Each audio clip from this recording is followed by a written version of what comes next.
సామెతల గ్రంథము 10వ అధ్యాయము. జ్ఞానం గల కుమారుడు తండ్రిని సంతోషపరచును, బుద్ధి లేని కుమారుడు తన తల్లికి దుఃఖము పుట్టించును. జ్ఞానం కలిగినటువంటి కుమారుడు అంటే తండ్రిని సంతోషపడతాడంట. బుద్ధి లేని కుమారుడు తన తల్లికి దుఃఖము పుట్టిస్తాడంట. జ్ఞానం ఎక్కడి నుంచి వస్తుంది అంటే అది దేవుని యొక్క ఆలోచనను బట్టి, దేవుని యొక్క తలంపులను బట్టి, దేవుని యందు మనము విశ్వాసం ఉంచినటువంటి దానిని బట్టి ఆ జ్ఞానము మనకి అందుతుంది.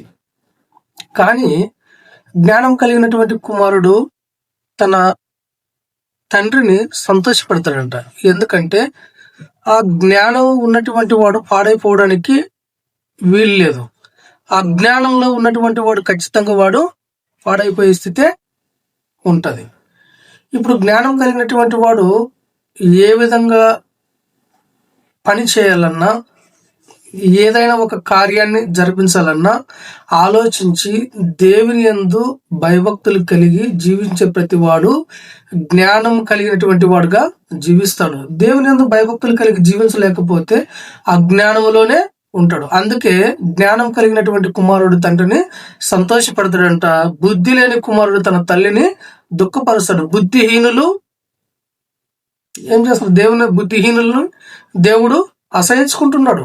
జ్ఞానం కలిగి జీవించాలంటే దేవుని యందు భయభక్తులు కలిగి జీవించాలా అని దేవుని యొక్క వాక్యము సెలవిస్తూ ఉంది. అందుకే అంటాడు, నన్ను ప్రేమించు వారిని ఆస్తికర్తలుగా చేయుదును, వారి విధులను కూడా నేను నింపుతానంటాడు. ఎవరిని ప్రేమించాలంట? దేవుణ్ణి ప్రేమించినప్పుడు వారి విధులను నింపుతానంటాడు. వాళ్ళని ఆస్తికర్తలుగా నేను చేస్తానంటున్నాడు. యెహోవా యందు భయభక్తులు కలిగి ఇండుట చెడుతనమును నసహించుకున్నటయే.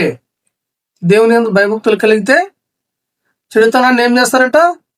అసహించుకుంటారంట. గర్వము, అహంకారము, దుర్మార్గత, కుటిలమైన మాటలు నాకు అసహ్యులు అంటున్నాడు.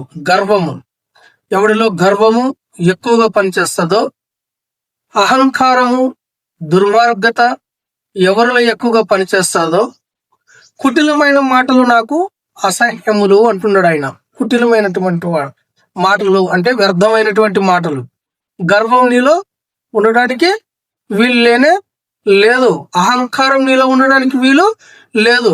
దుర్మార్గత నీలో ఉండడానికి వీలు లేదు. మరి ఏ విధంగా అయితే జీవిస్తే మరి దేవుని సంతోషపరచు వారిగా ఉంటారు. మరి ఒక కుటుంబం మన జీవితంలో బాగుండాలంటే, మన కుటుంబాన్ని మనం కాపాడుకోవాలంటే, కుటుంబ యజమానిగా ఉన్న మనము ఖచ్చితంగా ఆ కుటుంబాన్ని కాపాడుకునేటువంటి వారిగానే ఉండాలి. మరి అది ఆ జ్ఞానం రావాలంటే మరి ఎవరి యందు జ్ఞానం వస్తుంది? నువ్వు ప్రార్థన పరుడవై ఉండాలా. అనుదినం దేవుని యొక్క వాక్యాన్ని ధ్యానించే వ్యక్తిగా ఉండాలా. దేవునిలో ప్రయాసపడుతూ దేవుని కొరకు ప్రయాసపడే వ్యక్తిగానే నువ్వు ఉండాలా. ఆయన ఆత్మ ఫలములను పొందుకోవాలా. దేవుడు ఏం మాట్లాడతాడు మనతో? ఉదయం లేచిన వెంటనే ప్రార్థన చేయాలి. ప్రార్థన చేసిన తర్వాత ఆయన మనతో ఏం మాట్లాడతాడు, మనం ఏ విధంగా ప్రార్థించాలా, ఏ విధంగా ప్రార్థించకూడదు అనేది కూడా దేవుని మనము అడగల. ఆయన పరిశుద్ధాత్మ శక్తి ద్వారా విజ్ఞాపన చేపిస్తాడు. చేపించినప్పుడు మన ఆలోచన